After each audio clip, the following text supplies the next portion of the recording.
All right, thanks for joining me. I'm Ann Dio from the Ad Council, and appreciate you coming to our session, our breakout session with our partner UserReady.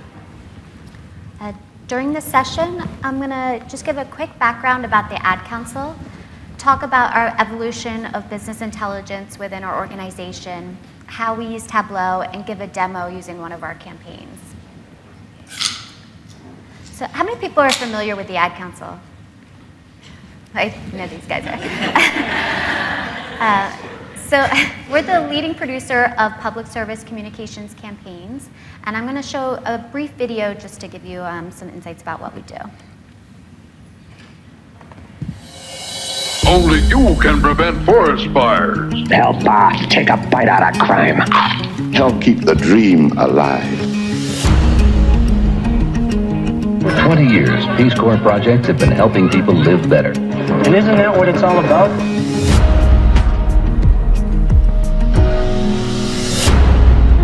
Friends don't let friends drive drunk. Teach your kids how to be more than a bystander.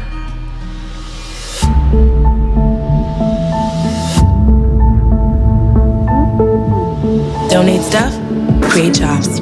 It's time we do something about hunger. Kids in foster care need you. Keep your eye on the ball.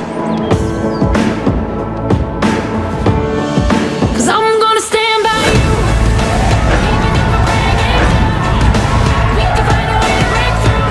you. 40 million views in just 2 days. It reveals that we're all the same on the inside.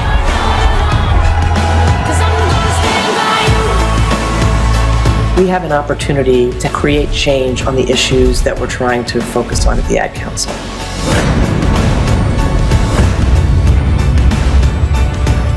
Together, we can be more effective at driving important social change.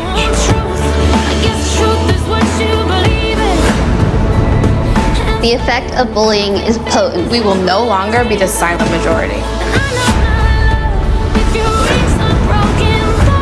Give your garbage another life and recycle. I wouldn't use this one. I'm gonna stand by you. There's a much bigger story that needs to be heard. Even if we can't find heaven, I'll walk through hell with you. Love, you're not alone. 'Cause I'm gonna stand by you. Love, you're not alone.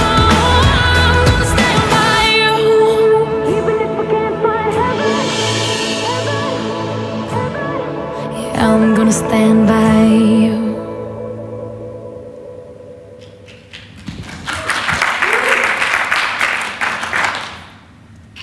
Okay, so we were actually founded back in 1942 by the government as the War Advertising Council to support efforts around World War II. We created campaigns like Loose Lips, Sink Ships, Join American Red Cross, and War Bonds.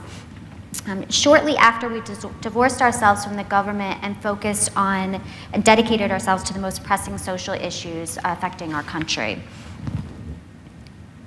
Over the years, we've developed some of the most iconic campaigns, such as United Negro College Fund's A Mind is a Terrible Thing to Waste, Smokey Bear, and Only You Can Prevent Wildfires, and Friends Don't Let Friends Drive Drunk. And more recent campaigns that have gone viral are our Love Has No Labels campaign and bullying prevention.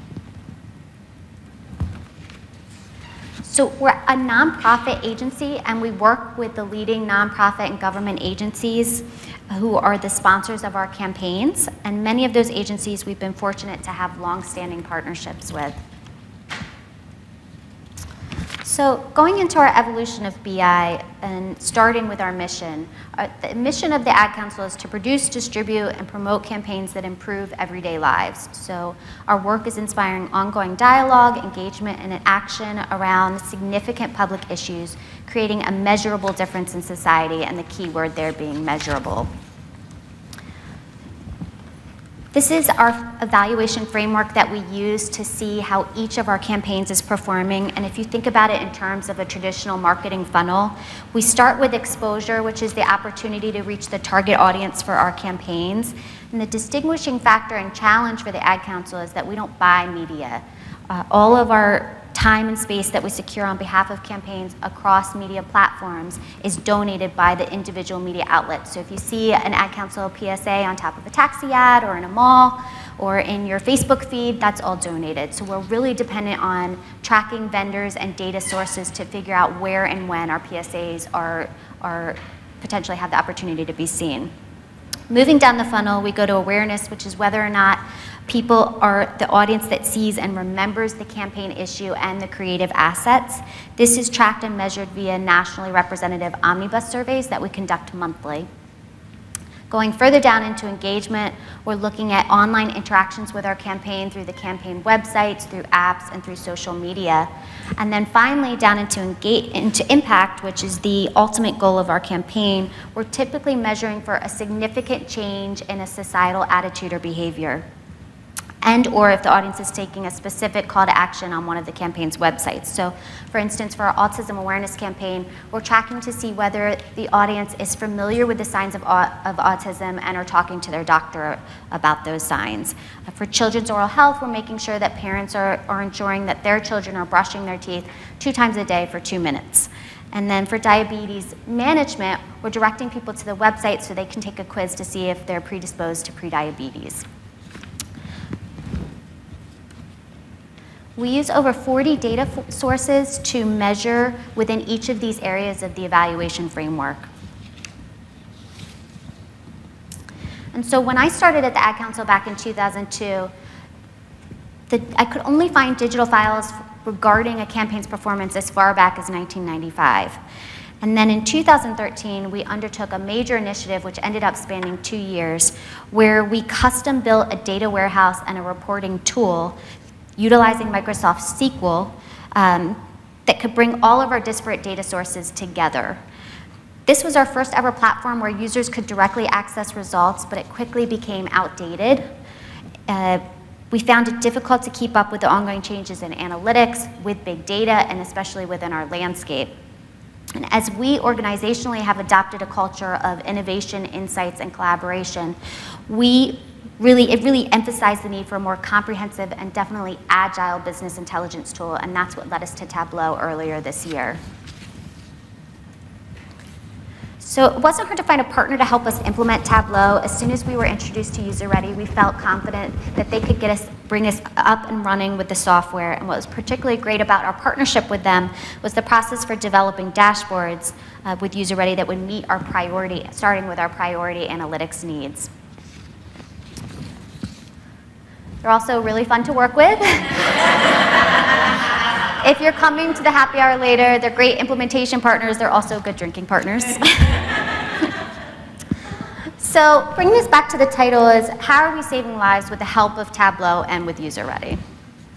So a successful campaign for us doesn't increase our bottom line, it doesn't give our CEO a bigger bonus, and it doesn't raise our stock price. So our campaigns save lives. And whether that's identifying symptoms of a stroke, feeding the 1 in 6 children in America that are going hungry, teaching that buzz driving is drunk driving, or that texting while driving can be lethal, raising awareness of sexual assault and domestic violence, or ending inherent biases based on race, religion, and sexual orientation. Those are just some of our campaigns. So our campaigns have the biggest impact on lives, not just when we reach the most people, but when we meet the right people, exposed to the right people at the right time, the right place, and with the right message. Tableau gives us the information we need to do this. The tool takes our very complex and multitude of data sources that we capture and visualizes it in a way that can be easily interpreted and highlights actionable insights. Through their easy-to-use platform, we can access those insights real time in order to move quickly and address areas where we need improvement. And this helps us better reach these large target audiences and thereby increase our impact. So I'm going to go through an example campaign. Love Has No Labels is a campaign we launched last year because despite the fact that most Americans agree people should be treated respectfully and fairly, many people still report feeling discriminated against. So 1 in 5 LGBT Americans feel that there is little or no acceptance of their community, 85% of students with disabilities experience bullying, and 6 in 10 Latinos say that anti-Latino discrimination is a major problem. So the goal of this campaign is to help end discrimination by making people aware of implicit biases they have that influence the way they treat or interact with other people. And when people are aware of these biases, we can watch out for them and stop them when they surface. So I'm gonna play the creative real quick. It was developed by RGA, which was our agency partner. The spot was filmed on Valentine's Day of last year, and this year won the Emmy Award for Outstanding Commercial at the Creative Arts Emmys, and it's the first win of a PSA ever in the Emmy history. The premise is that before anything, we're human beings, that it's time to embrace diversity and put aside labels in the name of love. Valentine's Day 2015. What started out as the regular annual celebration of love turned into something unexpected for Santa Monica shoppers. A large X-ray installation displayed skeletons embracing, those looking on mentally filling in the blanks. When the people stepped out from behind the screen, it created a simple demonstration of implicit bias and diversity. And I can't change. A video of the stunt was shared on YouTube and Facebook. Finally, the video that likely landed in your Facebook feed today, the dancing skeletons, the magic, and the message. A PSA about diversity doesn't just break the internet, it melts it. Trending on YouTube and Facebook this morning, a wonderful video, and it's called Love Has No Labels. Love has no label, toxic love. A mené une expérience insolite aux États-Unis. It's going crazy online. 40 million views in just 2 days. At the same time, rival brands agreed to unite for the cause, all removing their own labels on Facebook and sharing the viral film. The whole campaign drove millions to a website where a test created by Harvard University and content further educated them about bias. A social photo tool also allowed people to share the love with the world. As the media continued to spread the word, so too did millions on Twitter, including celebrities like 50 Shades of Grey author E.L. James, football world champion Mario Götze, and the First Lady of the United States, Michelle Obama. She keeps me warm.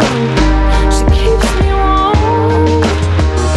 And I can't change, even if I try, even if I wanted to. My love, my love, my love, she keeps me warm. She keeps me warm. So putting the framework, the evaluation framework we use into context with this campaign, what are we measuring and how is Tableau helping us do that?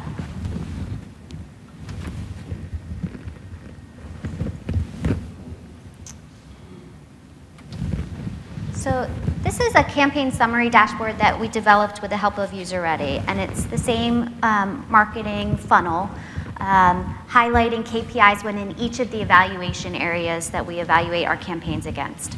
So starting at the top with exposure, as you can see in the chart, we noticed back in April that media support started to dip, and by monitoring the campaign via the dashboard and more detailed dashboards that we had developed, we were able to do outreach specifically to TV stations and sites to quickly change the trajectory of support. And this is something we were not identifying early enough before we had implemented Tableau, and something we're doing across our other campaigns as well. And by staying on top of the exposure of the campaign, we were also able to maintain the awareness of the campaign. And as you can see in the second chart, the campaign has had unprecedented awareness as measured by our tracking survey. 45% of adults over the age of 18 plus are familiar with and have seen the creative. If we had seen conversely that exposure was high but awareness was low, it would potentially highlight that there was something wrong with the creative, and it would have informed us that we need to tweak the creative or take those insights into account during the next round of creative. This is also the first time we've had exposure results and awareness results within the same dashboard without having to pull various data sources and manually create a chart within Excel that wouldn't have been automatically updated. So this is the first time where we're pulling together the different pieces of the evaluation framework within one dashboard. The campaign's website, lovehasnolabels.com, is critical to the campaign because all the assets are driving the audience there. And in May, we saw a significant spike in sessions and also with conversions that we were hoping for people to do within the site, particularly from mobile as a result of a particular media partnership that we had secured. And by seeing those results, we were able to replicate that partnership with some of our other campaigns. And then finally, down into impact, one of the key attitudes we used to measure impact of this specific campaign was if people believed that there were things they could do to create a more inclusive and accepting environment. And that was a difficult task given that the biases we're addressing are inherent and unintentional. Through June of this year, 70% of people surveyed believed that yes, they could, which was a 10 percentage point increase versus the launch of the campaign. So here Tableau is really helping us demonstrate and communicate how effective this campaign was making changing a societal attitude. We were able to use results like these to secure additional funding for the campaign, to create new work, and to continue to move the needle on this specific issue. And this is just early stages of how we've adopted Tableau.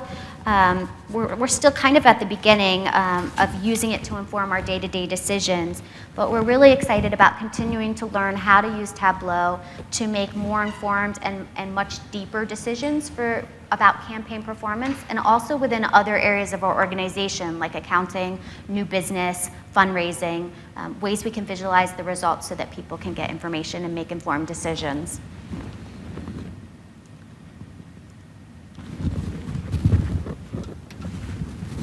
So these are some of the learnings we've had so far. A lot of these will probably resonate with you based on if you've implemented Tableau so far. So train early and often. This is something when we were very much in the weeds of implementation, we released it and thought, let's keep working, and we didn't step aside and say we really need to continue training and keep up people's excitement about the tool. An agile approach and learn and adapt as you go. So we came into the implementation with an ideal of what we wanted to come out of the implementation with. I think we would have been better served if we didn't commit to exactly what we would get out of the tool so that we could get more familiar with our database, figure out what's feasible, what are quick wins. We didn't come in with that flexible mindset, and so it was hard for us to break away from that and think about what was best for the organization in terms of adopting the tool. Building on people's excitement and desire for self-service analytics, I think before we started this project, we weren't even familiar with the term self-service analytics, but as we started to roll out the tool, it was very clear that that's what every department within the organization wanted to get.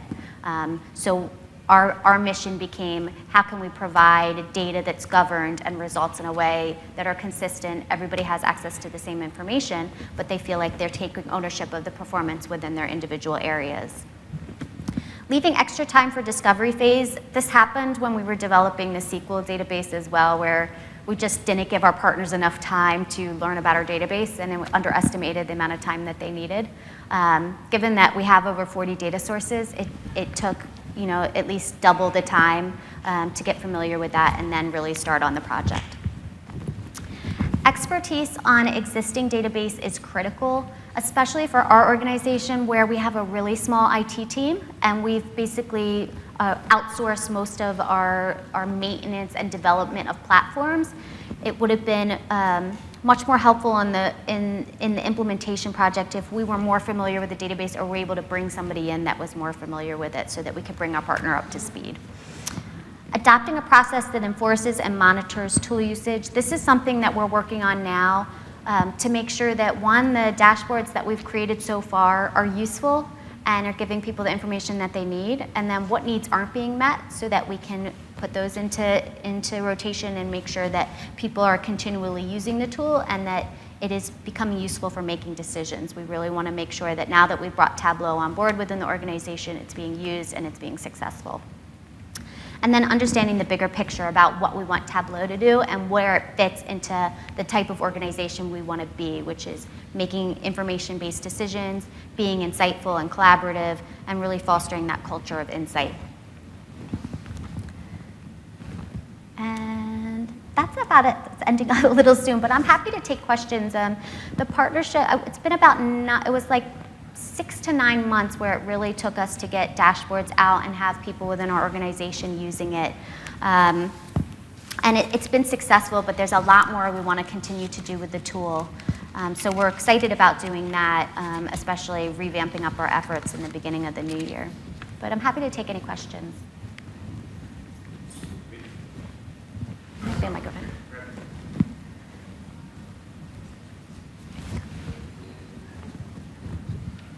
So first of all, great presentation, really exciting to see all the work you did here. When you first started laying out the vision for the organization to have really high-end analytics, especially self-service BI, did you run into any challenges with other departments and other groups that sort of used to do things old school? And especially as it relates to spending money on Tableau, which is not an inexpensive piece of software. Right. Did you have any justification challenges, and how did you overcome those? So the question is, did we run into challenges with bringing Tableau on board, with the investment in Tableau, and people that are used to, not having self-service analytics and used to the old way of doing things? Yes and no. I'll say when we started pushing to bring Tableau on board and switching from Microsoft SQL, which we had realized we needed to do very soon after we launched the SQL reporting tool, we were like, it's already out of date. As soon as we launched, we were like, it's already out of date. And we have these new data sources, and we can't get into it without doing a separate statement of work. So we have built a justification, and fortunately, we had a change in leadership. Brought somebody on board that was very much supportive of self-service analytics. And so from the leadership level, we didn't have much of an issue of trying to get this approved and bringing Tableau on board. We did go through an extensive search for the right tool for us, justifying why we felt it was the right tool, explaining that we felt like Tableau best met our needs at this time. So we were we went really in depth to justify the purchase of Tableau, and we didn't have an issue with getting that approved. We do run into challenges with some groups that are used to getting information or this legacy feeling that the data is never available, even though we're building tools that clearly are providing the data and making it readily available. That's where we keep saying we need to continually train and really focus on that, because the more we train and get people exposed to it and actually force them to use Tableau, so no more providing these reports in Excel that they're used to, no more answering questions without them, sending them a dashboard and having them look at it themselves, making those teams get more comfortable, even if they tend to be more technically challenged. The point of the tool and the reason that we brought it on is that it's so easy to use, and that you can drill down deeper when you have more questions. So we really want to enforce that throughout the organization, and do that while better meeting their needs. So we have run into that challenge with some of the groups, and so that's where we feel like training and enforcing adoption will really help us move that along. When I was watching the keynote earlier, one of the things I realized is I haven't actually sat down with my CEO and asked what her critical needs are for information. She's been very supportive of releasing it to the organization and helping address information needs both on campaign performance and within functional areas. But I feel like if I can address it might not be a quick win, but it might be a quick win. Critical information needs that she has and build that, it'll help push it down. So that's one thing I'm going to start next week.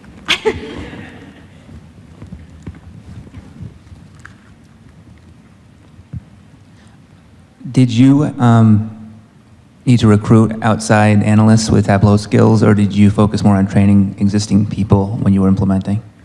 So yes, that's one of the main reasons we picked UserReady actually, is that they have such a close relationship and is such a great partner with Tableau that they brought, as well as connecting our database to Tableau, they brought those dashboard building skills with them. What we want to do now is, we're familiar with Tableau, but we need extensive training to get to the point where I feel like our team needs to be in order to push adoption through the rest of the organization and just take over building dashboards ourselves.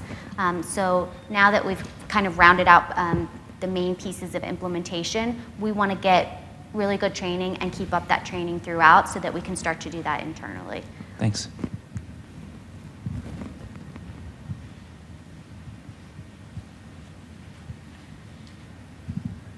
So I have a two-parter. One, are you guys still using that first database where you were aggregating all of your data sources?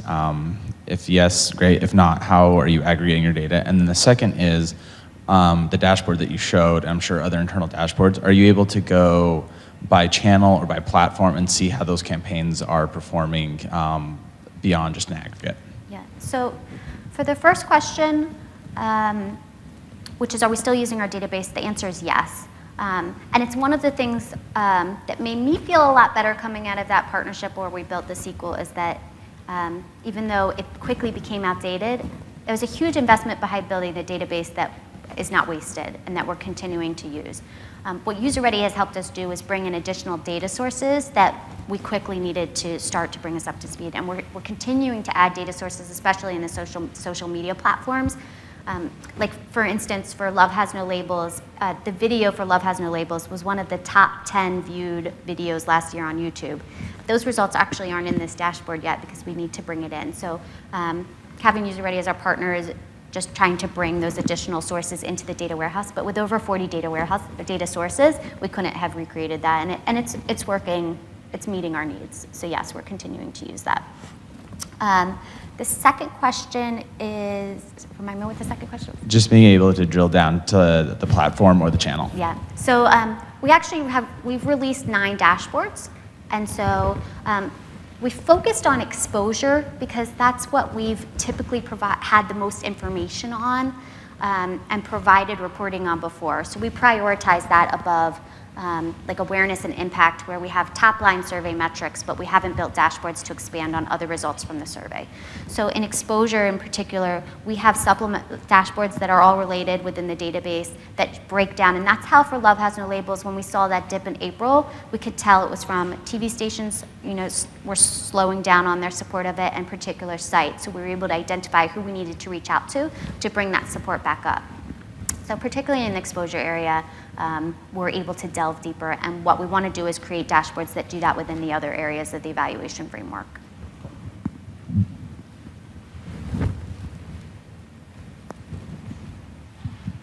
Yeah, I would guess that with the internet, social media, all these sorts of things, you're not only is data really important, but there's so many ways to reach audiences. Could you talk a little bit about how the ad council's evolved in that space in terms of that sort of thing? So the way we've evolved on that, I think at the beginning when you saw some of our more iconic campaigns, a lot of those are from the 80s and 90s when there was a few networks where we were able to more broadly reach people and more easily reach people. Love Has No Labels and Bullying Prevention, which are some of our more recent campaigns, is the first time where we've truly been successful in creating these campaigns that are becoming more well-known, largely because they're viral and we launched them digital first. So we're really trying to establish digital and social media partnerships where we can start to extend the message of our materials and our campaign communications and still reach our target audience, but have broad enough reach where we're moving the needle on a societal attitude or behavior. And that's the big next focus for the dashboards, is how can we highlight and drill down into those social media and digital platforms to see if those are helping us extend the reach of our messaging.